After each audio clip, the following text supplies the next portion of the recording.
We all know that feeling, right? That unease that creeps in when you hear about another attack, another round of violence and killings. It's a weight so many of us carry. And today we're going deep into a story that really brings this home. The recent attacks in Plateau State, specifically those that hit the Bocos local government area. It's hard to even process. Two separate waves of violence, one on March 28th and then another on April 2nd, 2025. And the aftermath.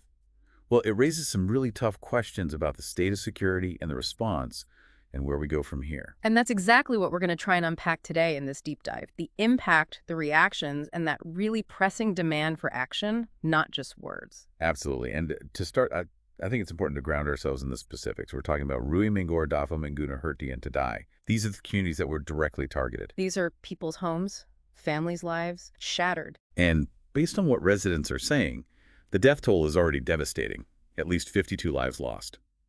And it's crucial to remember that these are figures coming directly from the people who experienced this firsthand. Official numbers, well, we're still waiting on those. But beyond the tragic deaths, we also have to consider the injured, the missing, the sheer scale of the trauma inflicted on these communities. Oh, and this isn't just a Plateau State story, right?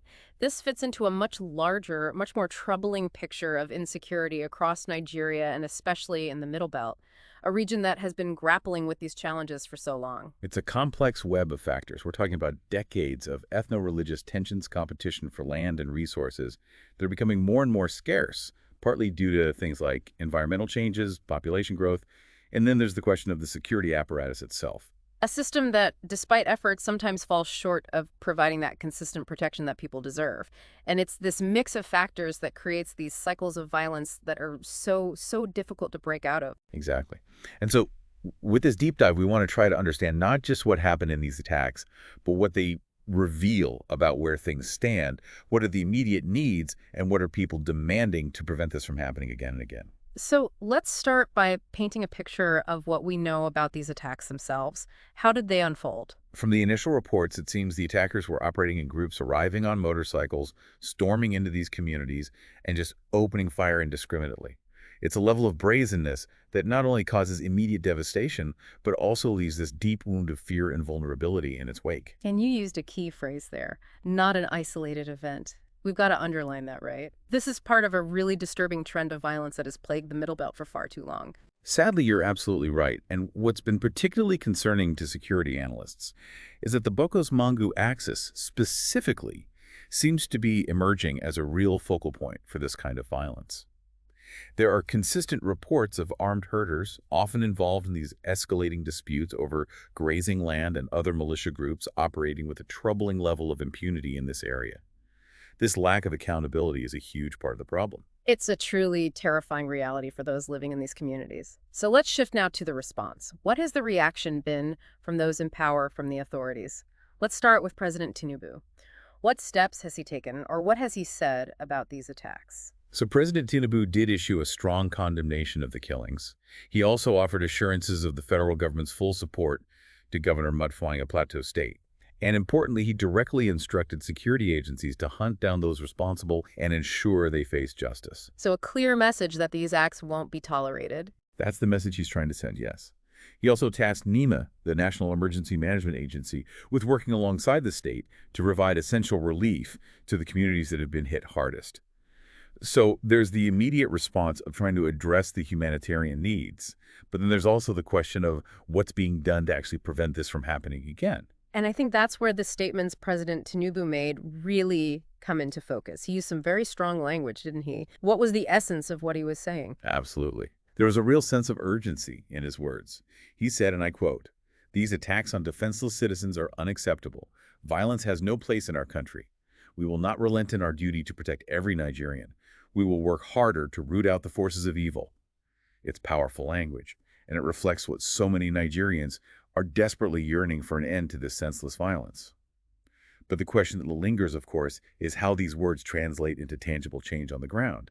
And I think that's where a lot of the skepticism comes in, because we've heard strong condemnations before. It's a painful pattern. So we have the president's response. We also saw the National Security Advisor, Malam Nuhu Ribadu, travel to Plateau State. What was the purpose of that visit? What message was he carrying? His visit was really about expressing condolences to the victims and their families on behalf of the government. He also reinforced the president's stance, promising that those behind these attacks would be brought to justice. But again, it comes back to that question of how those promises are translated into tangible results.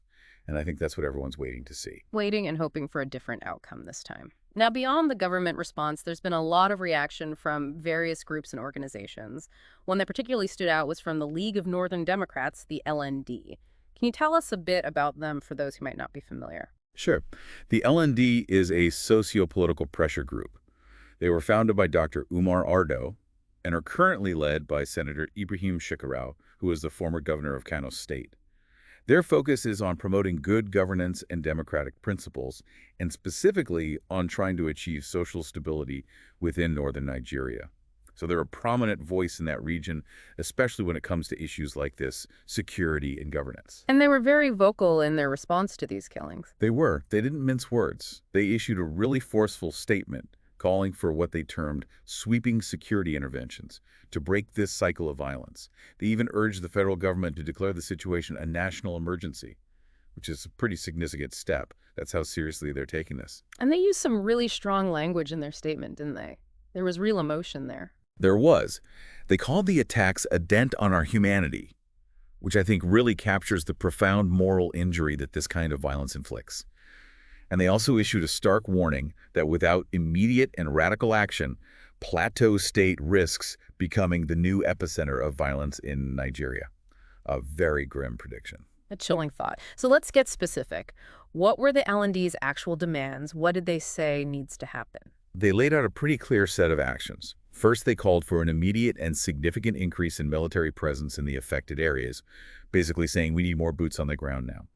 Then they emphasized the importance of intelligence gathering and deployment to really understand and disrupt the networks behind these attacks. And they also stressed the need for community-based security frameworks, getting local communities involved in protecting themselves. So a multi-pronged approach. Right. And of course, they also demanded swift justice for those involved in the Bokos killings. But I think what really stood out was their spokesperson, Dr. Ladan Salihu, and the sense of urgency and frustration in his words. I remember that. What were some of his key points? He was very pointed in his remarks. He said, "We are alarmed at the escalating state of insecurity. Radical security measures must be taken to prevent Plateau from becoming the new frontier of insecurity in Nigeria. The federal government must act now not just with words, but with visible boots on the ground and intelligence that disrupts terror networks in this region." It's a powerful statement, and it really reflects that impatience that so many Nigerians are feeling. It's not enough to condemn these acts. There has to be a real visible change on the ground. So the LND is adding their voice to the growing chorus of those demanding action and accountability. And I think it's particularly significant given that the APC government of President Tinubu came into power with that very clear promise of guaranteeing security for all Nigerians. Yet we're still seeing these horrific acts of violence, these communities living in fear. And it's not just the LND, right? There are others sounding the alarm. Oh, absolutely. Civil society groups, local leaders, even international observers, they're all expressing deep concern about this resurgence of mass killings, especially in the north central region. There's this sense of history repeating itself and a real fear that things are spiraling out of control. So within this larger context, what has the response been from the Plateau state government itself? We know they've been promised federal support, but what are they doing on their own?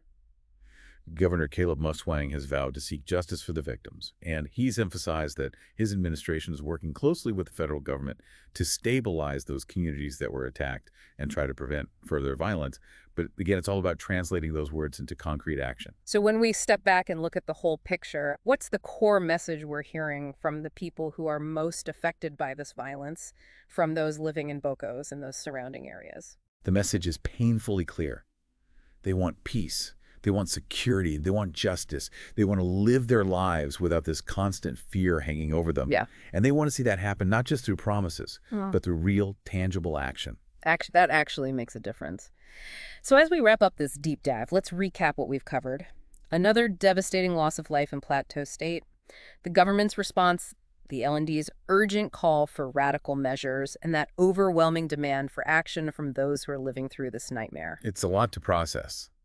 But it's crucial that we don't turn away from this, that we don't let it become just another headline. Because behind those numbers are real people, real families, real communities that have been shattered. So, to our listeners, as we end this episode, we want to leave you with a question to consider. Given everything we've discussed today, the immediate responses, the long-standing issues, what do you think? What concrete steps beyond what we've already heard about could truly shift the trajectory here? What would it take to bring lasting peace and security to these communities, to these regions, to Nigeria as a whole? It's a complex challenge, but one that deserves our attention, our thought, and our action. It's not going to be easy, but finding those answers, finding those solutions is absolutely critical. And it starts with conversations like this, with awareness, with a commitment to understanding the complexities and working towards real change. Because ultimately, everyone deserves to live in peace. Absolutely. And that's something worth fighting for. It is.